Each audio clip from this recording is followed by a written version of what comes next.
மண் சட்டியில் பிரியாணி வைக்கணும்னு ரொம்ப ஆசை. அது வந்து டேஸ்ட்டும் நல்லாயிருக்கும் அப்படின்னு நம்ம வீடியோக்களெல்லாம் பார்த்து தெரிஞ்சுருக்கோம். சரி நம்மளும் ட்ரை பண்ணலாம். கொஞ்சம் சிக்கன் எடுத்து வச்சுட்டு எனக்கு மட்டும் அளவுக்கு நம்ம வீட்டில் 2 பேர் அளவுக்கு ட்ரை பண்ணலாம் அப்படின்னு புதுசாக வாங்கின ஒரு மீன் மண் சட்டியை இதுக்காக எடுத்து அதில் வந்து ரெடி பண்ண போகிறேன். எண்ணெயும் நெய்யும் விட்டு பட்டை கிராம்பு எல்லாமே நார்மலாக அது மாதிரி தான்.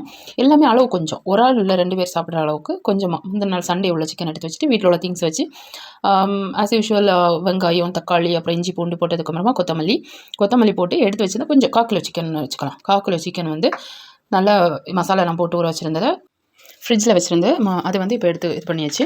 எடுத்துகிட்டு தண்ணி அது முங்குற அளவுக்கு தண்ணி விட்டு ஒரு 10 நிமிஷம் மேலே வேகட்டும்.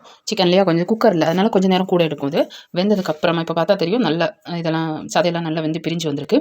இப்போ வந்து அரிசி கொட்டிக்கலாம். நான் 2 கப்பு சின்ன கப்பு தான் தண்ணி குடிக்கிற கப்பில் வந்து 1/4 கிலோ சிக்கனுக்கு 2 சின்ன கப் அரிசி போட்டிருக்கேன். அதுலேயும் தண்ணி வந்து 2 கப் அரிசிக்கு 4 கப் தண்ணி விட்டு நல்லா மூங்குற அளவுக்கு நல்லா கொதிக்க வச்சு ஒரு நிமிஷம் நார்மலாக மூடி நல்லா கொதிச்சதுக்கப்புறமா தண்ணி வற்றினதுக்கப்புறமா தம் போடலாம் அப்படின்னு. ஏன்னா இது குக்கர் கிடையாது, அதனால் பயப்பட வேண்டாம். நம்ம தண்ணி வற்றுற அளவுக்கு இது தீ வச்சுட்டு அதுக்கப்புறமா தம் போடலாம். இப்போ வந்து ஓரளவுக்கு அரிசியும் இதெல்லாம் மூங்கினதுக்கப்புறம் தம் போடுறதுக்கு சிம்மில் வச்சுட்டு அடியில் வந்து ஒரு தோசைக்கல் மேலே ஒரு தோசைக்கல் வச்சு நான் ஒரு 5 மினிட்ஸ் இல்லை 10 மினிட்ஸ் ஃபுல்லாக சிம்மிலே 5 மினிட்ஸ் போதும்.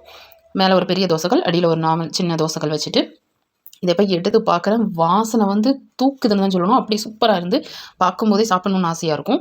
இப்போ வந்து இதே 2 பேர் நல்லாவே சாப்பிட்லாம். இதை வந்து நானே தனியாக ஒரு 2 நேரமாக சாப்பிட்டேன். அவ்வளோ டேஸ்ட் யாருக்குமே கொடுக்கல. நான் மட்டுமே சாப்பிட்டேன். வெளியே போய் பார்க்கலாம். இப்போ தான் நார்மல் ரியல் கலர் தெரியுது. வெளியே கொண்டு வந்து அது லைட் வெளிச்சம், அதனால் அப்படி பச்சை கலரில் இருந்து. இதுதான் அசல் பிரியாணி. பாருங்கள், சூப்பராக அடியும் பிடிக்காமல் சூப்பராக வந்திருக்கு. இது வந்து 1/4 கிலோ சிக்கனும் 2 கப் அரிசியில் சூப்பராக 2 பேருக்கு வேக வைக்கலாம்.